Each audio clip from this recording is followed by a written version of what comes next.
Good morning everyone, আশা করি তোমরা সবাই ভালো আছো, আমিও ভালো আছি। একটা নতুন দিন, নতুন সকাল, নতুন একটা ভিডিও নিয়ে হাজির হলাম। তো চলো কি করি তোমাদের সাথে শেয়ার করছি, দেখতে থাকো, সঙ্গে থাকো, লাইক করো। প্রথমে কোথা থেকে শুরু করব এখান থেকে শুরু করি।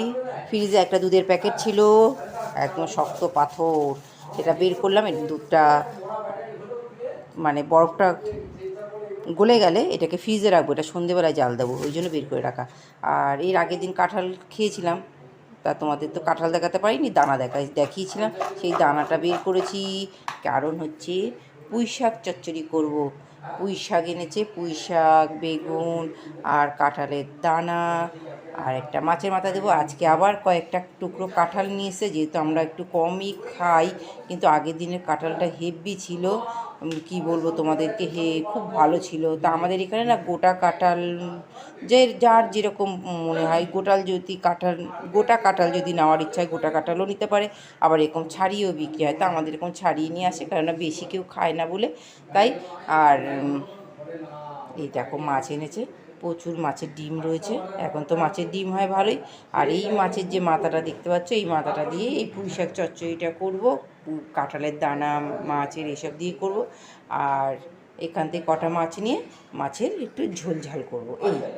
এই হচ্ছে আমার শুরু হলো। আর একটা জিনিস কী আছে, আমার ছেলের খাবারটা, ছেলের আলু চচ্চড়ি।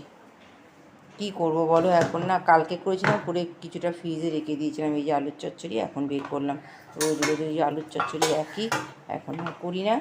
এই আর বাবা বলছে মুড়ি খাবে, শরীরটা ভালো নেই, তাই চলো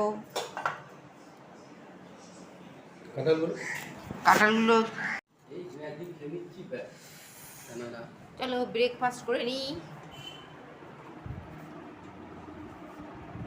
বাবা রে, বসি। ওই যে আমার ছেলে ব্রেকফাস্ট করছে। ব্রেকফাস্টে রয়েছে আম আর কাঁঠাল, এই যে। আর আমার ছেলেকে তো দেখালাম আলুর তরকারি, কাঁঠাল আর আম। ওই যে হাই বন্ধুরা, ব্রেকফাস্ট করার পর আমার এখনও কোনো কিছু করা মানে বসানোই হয়নি রান্নাঘরে। দেখো পুঁই শাকটা আমি কেটে নিয়েছি, তা আমি যেভাবে কাটি সেটাই তোমাদের সাথে শেয়ার করছি। আমি না পাতাগুলো বড় বড় রাখি, যেহেতু জলে পড়লে গলে যায়, ওই জন্য পাতাগুলো বেশি ছোট ছোট কুচি করে কাটি না। আর সবই গুছিয়ে নিয়েছি, মাছে নুন আর হলুদও মাখিয়ে রেখে দিয়েছি। তা চলো একটু দেখিয়ে নিই, তারপরে ফাইনাল রান্না হয়ে যাওয়ার পর দেখাবো। হ্যাঁ, এই দেখো আমি পাতাগুলো এরকম বড় বড় করে কাটি, তাহলে না পাতাটা খেতে আমার ভীষণ ভালো লাগে, কুচিয়ে দিলে যেন ডাঁটার সাথে মিশিয়ে যায়, ওই জন্য। আর এই যে দেখো মাখানো আছে, এই যে সব কেটে নিয়েছি, বেগুন, কুমড়ো, আলু, এই কাঁঠালের দানা আর ওই ডাঁটাটা জলে ভেজানো। তাই বসিয়ে দিই বন্ধুরা, অনেক বেলা হয়ে গেছে জানো তো রান্না করতে করতে। আর এইটা তো বললাম তো বরফটা গালিয়ে ফ্রিজে রেখেই দেবো, এটা গলে গেছে অনেকটা। এটা সন্ধেবেলায় জাল দেবো জানো তো। আর সন্ধেবেলা আজকে সন্ধেবেলায় আবার থাকবো না, ডাক্তারের কাছে যাব, তাই যাই হোক এইটুকু শেয়ার করলাম। রান্নাটা কমপ্লিট করে আবার তোমাদের সামনে আসি, ভাতটা অন্তত বসিয়ে দিই, নাহলে আবার দেরি হয়ে যাচ্ছে, 11টা বেজে গেছে। হ্যাঁ, আমি কাজটা সেরে নিই তাড়াতাড়ি করে।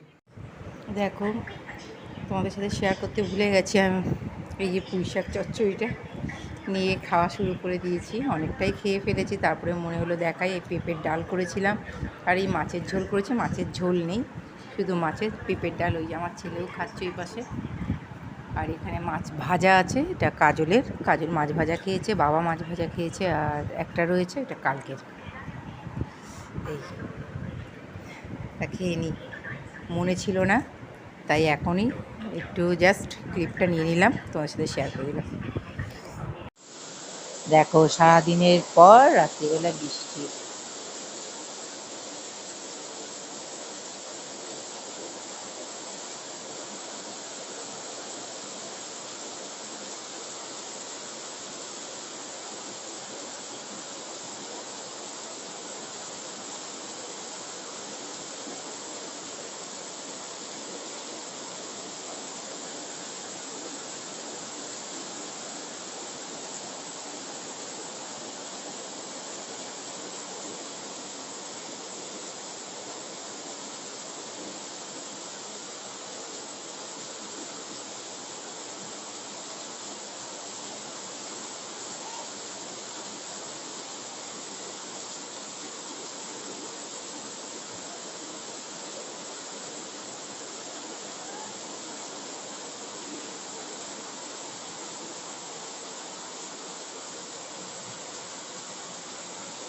জলের ছাট আসছে, এখানটায় দাঁড়ানো যাচ্ছে না।